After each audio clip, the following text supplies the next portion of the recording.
You're ready. Yeah. It was 30 minutes. 1:15. So this ends today at 4 o'clock? 9 does, yeah.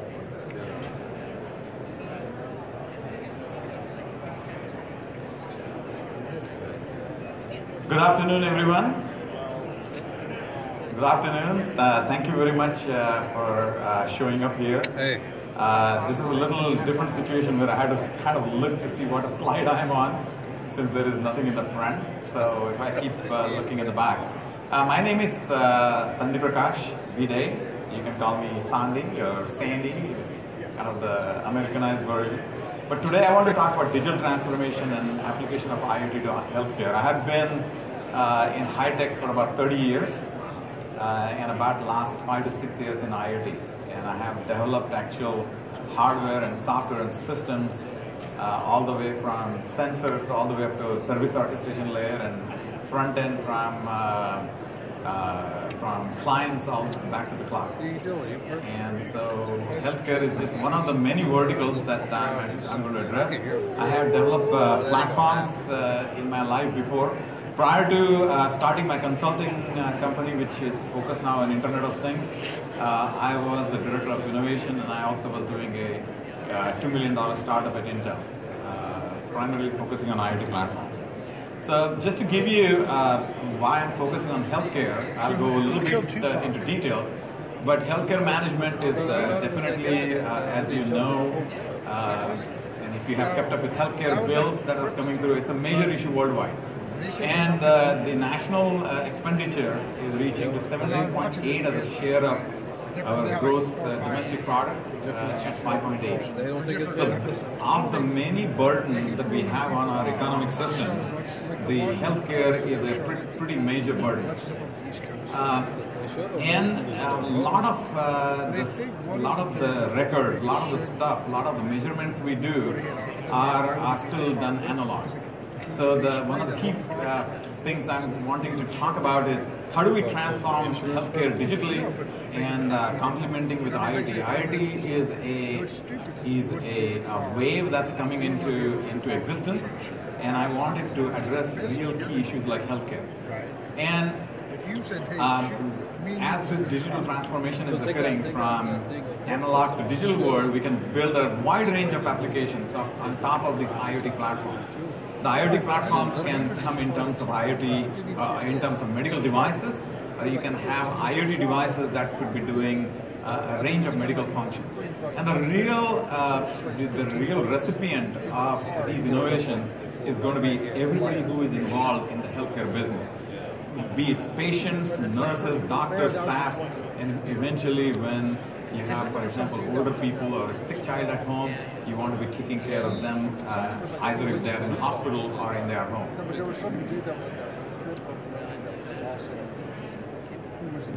So healthcare is definitely a worldwide issue, and being an IoT innovator, I think I can, and the IoT industry overall can definitely make sure that the necessary care that the patients need is actually what IoT is able to deliver. Many times IoT is a new buzz thing. People think in terms of as a panacea, but unless and until it actually solves specific problems, and specific problems could come into two areas, right? In the morning lecture I heard there are problems what are called painkiller problem, meaning I have an issue, I need to get it solved. And the second one is what I call a vitamin issue. That means things are going okay, but I can improve them along the way.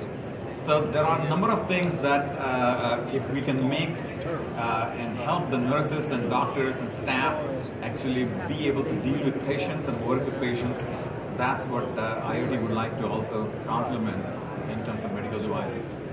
So what I'm going to talk, since it's only a half-an-hour talk, I'm primarily going to talk about the range of use cases that could be applied through Internet of Things. Again, it's an exhaustive list, but I'm going to just pick a few, and then also talk about some of the applications of use cases for the next generation medical devices. So those are key topics that I plan to talk. The key thing about IoT is it's not a technology issue. Technologies, I'm sure, can always be invented and reinvented, but a lot of these technologies are already here. The question is, how do we put those technologies in a unique fashion, integrate them in a unique fashion, so as to solve a specific use case issue? So it's all about use cases. The second point is, this thing is so humongous, people say, what's the market size for IoT? It's like asking, what's the market size for plastics in 1940? What you pretended that to be as world market, and the market for plastics today, there is just day and night difference.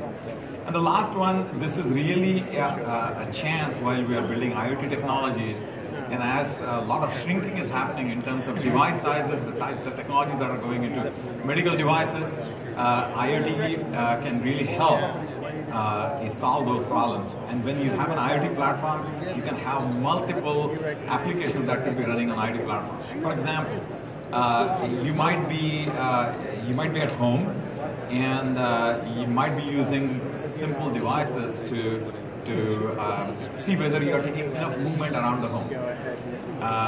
Let's say a new baby comes in your home. Now the focus changes. Now, how do I take care of my baby? Through baby monitoring. And baby monitoring could be many functions. Is the baby sleeping on the tummy or the back? Is the baby breathing? There are a lot of issues. Maybe someday some of your older parents come and start staying with you. In that case, you want to make sure that they are taking their medicines, they are not falling down. If they're falling down, they're being detected. So you don't want to keep changing platforms and devices as your needs change. It has to be a simple model, like a phone model, which is you should be able to go to a website, pay your $3.95, and keep on adding new applications. So that's where IoT can definitely help. So opportunity, if you look at the total IoT opportunities, 40% is in the developing country, it's 60% is in the developed countries. There is also 2x more value in business to business, meaning at hospitals, at institutional levels, and the rest of it is in consumers. So in consumer space, the volume is high, but the prices need to be low, the margins are going to be low. So it's a question of whether you sell 10 BMWs or 100 Hondas. It eventually leads you to the same revenue. The last part, the third one is interoperability. That's a major key issue, because a lot of these systems don't talk to each other. So higher level of intelligence, you cannot gather higher level of intelligence. I'll tell you a simple thing. What I mean by higher level of intelligence, you're talking on the phone, you only hear voice. Why people prefer face-to-face meetings? Because you're also learning visually as much as you're talking. Maybe you're learning chemical signals. So multimodality is important in terms of learning. And when you capture data from different devices, and if it's not talking to each other, you cannot make a multimodal intelligence out of multiplicity of that data. The last part is less than 1% data is actually used. So there is large amounts of data that's hanging in there that's not analyzed. And the reason why it's not analyzed, it is because we are used to, either by legal reasons or for insurance reasons, we are made to store raw data, and that's, of course, it's humongous. If you look at amount of intelligence in that data, is minuscule, right? If you're watching your older people at home, and if they haven't fallen, there is nothing. That data is useless until they fall. Now you have an incidence. Now you have an exception. Now you need to do something about it. So what's the point in storing all our data? We have historically stored all that data. That's why we have the big data problem is occurring, simply because we have been storing data rather than information. So I think I have already talked about that is a big opportunity there.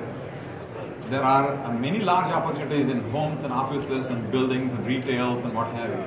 Well, healthcare, the 170 billion to a billion or $1.5 trillion is kind of the low end and high end of what this opportunity is. So you can take few points off and still it is a big opportunity. If you don't believe the number, it's still in hundreds of billions of dollars of opportunity. So I'm going to talk about some of the simple use cases which I call non-FDA types of use cases.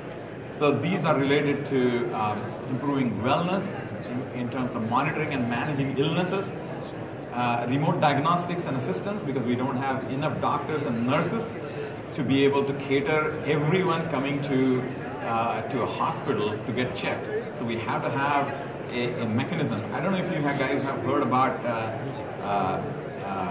an instrument called throat scope. Throat scope is a piece of, it's like a long stick. You put it in your mouth, it has a bright LED, so it lights up your back of your throat.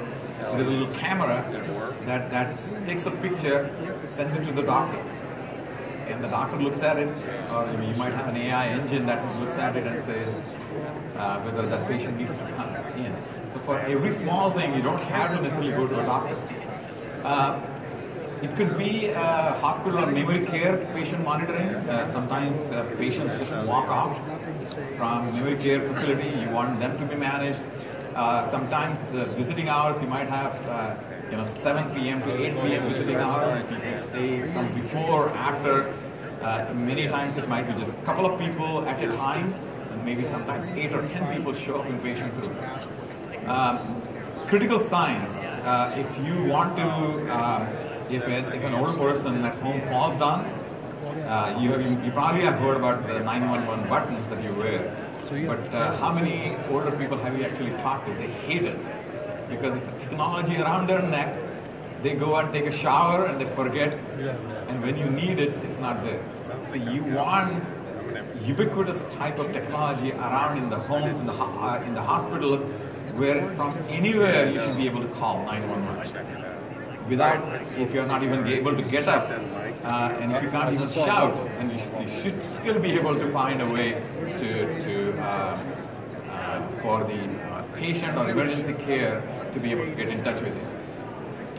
And the last one is geriatric patient support, whether whether you're older father or mother, or when you're working, and they are staying at home, you want to make sure that they are not just sitting on the couch watching TV, and they are taking enough steps around the home to get the necessary amount of